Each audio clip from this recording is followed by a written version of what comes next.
2024 has been pretty weird in so many different ways, with a part of that weird being the Atlanta Braves regression. Now, to be fair, losing your MVP and Cy Young candidate doesn't help things, and it's not crazy to expect somewhat of a drop off once those guys go down.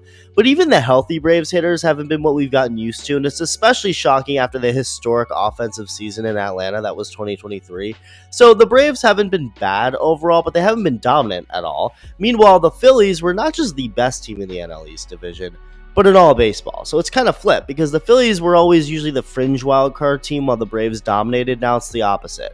But as frustrating as the Braves have been, the Phillies have been pretty frustrating too. People have been noticing a slump, but the reality is this Phillies slump isn't really new. They haven't been the same for a while now. People are just now starting to notice. The 2024 Phillies went on an abnormally good run to start. Go back to April 15th when they were 9-8 before proceeding to go on a 52-24 stretch. There were virtually no weaknesses on this team. It was insane. This isn't the end of the season. We know there's a lot of baseball game, but they're viewed as the best team in baseball right now. I think they're the best team. That's not a hot take. Yeah, and I think they're the most complete team with the least amount of flaws. Right. The hitting was incredible, really from top to bottom, led by Bryce Harper, unsurprisingly. Alec Bohm is having the best year of his career. Trey Turner missed some time because of an injury, but has been good when playing, and the team didn't skip too much of a beat without him. Brandon Marsh was doing well, Kyle Schwarber hitting bombs per usual. The Philly offense really was the best in baseball for a while, and not that it's necessarily shocking to see them hitting so well, but to be the best was probably not most people's prediction, yet here we were, and they were also really clutch. In a game against Pittsburgh, the Phillies rallied against Aroldis Chapman in the 7th inning, down 1 to tie it before Nick Castellanos won it in the 9th. In a game against the Nationals, after they broke the tie and took a 1-run lead in the top of the 9th, Cody Clemens, with the Phillies down to their last out, would tie the game on a blast before Bryce Harper sac fly to run home in extras to walk it off. A game against Milwaukee, similar story. Down late, this time they hadn't scored all game until Alec Bohm said see ya in the 8th, skip ahead 2 innings, and Castellanos walks it off. About a week and a half later, an even more improbable comeback. The Padres were up on Philly after scoring 3 runs in the 6th.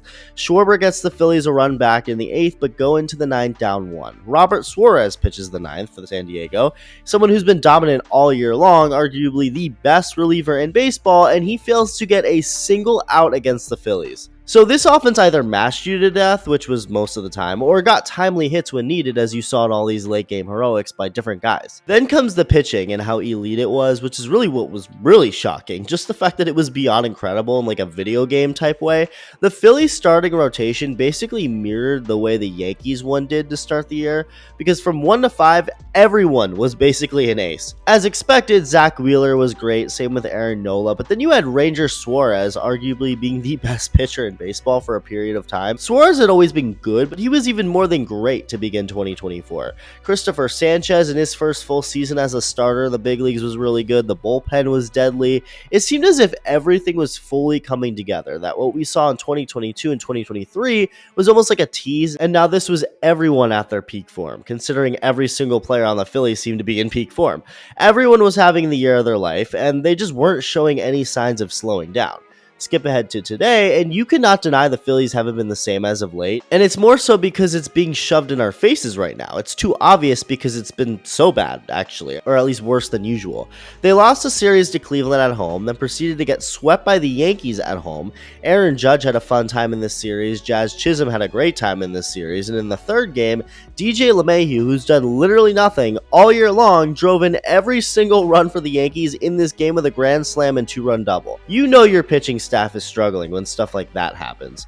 They then dropped the first 2 games in a series against the Mariners in Seattle, giving up 10 runs to the Mariners in the first game, which might be as alarming as giving up 6 runs to DJ LeMahieu, jumping up 5-0 the next game, only to then blow it and lose it in extras by walking home the winning run.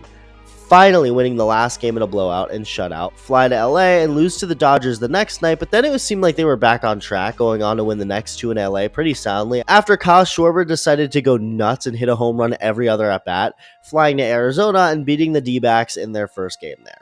And in the second game, after scoring a couple times late to tie it, you're thinking here they go again, but the rookie Adrian Del Castillo goes on to hit his first career home run a walk-off. D-backs then whooped Philly's ass in Game 3, 11-1, before doing it again and sending them to church on the Sunday game and series finale 12-5. That's a 4-6 West Coast road trip that would only seemingly continue, even going back home to Philly against the Marlins, getting blanked and losing 5-0 before coming back to win the next one to get back on the board. But this is all what's gone on lately. Just a lot of back and forth, losing, winning a few, and thinking they're back to dominance just to lose a bunch again. And also, again, since this is lately, it's more clear. But the Phillies have actually been on a downturn for longer than you probably think. I just went over 18 games, but if you double that and go over the Phillies' last 34 games, they're 13-21 over that span.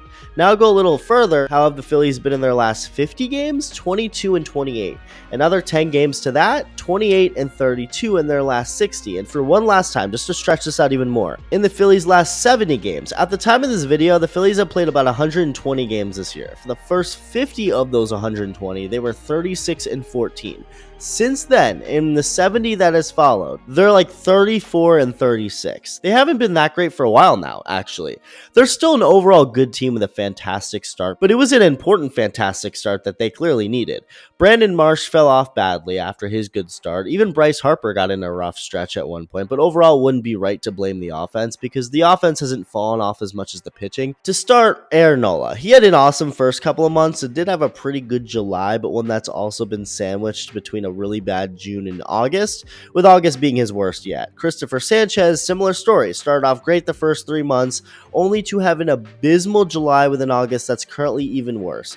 Ranger Suarez, hard to beat how good he was in the first couple of months, but then June came around, and he was more the guy that we're used to. Not bad at all, pretty good, but not as ridiculously dominant before an awful July that ended when Suarez was placed on the injured list for a lower back injury, feeling soreness on the lower left side of it. The Phillies have 3 lefties in their bullpen, and only one of them is reliable, Matt Strom, who did have a really bad July, and the bullpen is still, I would say, for the most part, good and reliable, with some coming back down to earth in the process, as we've seen. And I really think that's the whole theme of this whole team right now. It was a team that virtually had no weak spots. We're looked at as a potential team that can win a historic amount of games, and now you look and realize they're struggling not just lately, but more than you realize. This isn't even a recent thing. I mean, it is, but the Phillies not being as dominant has been a thing for a while now, months.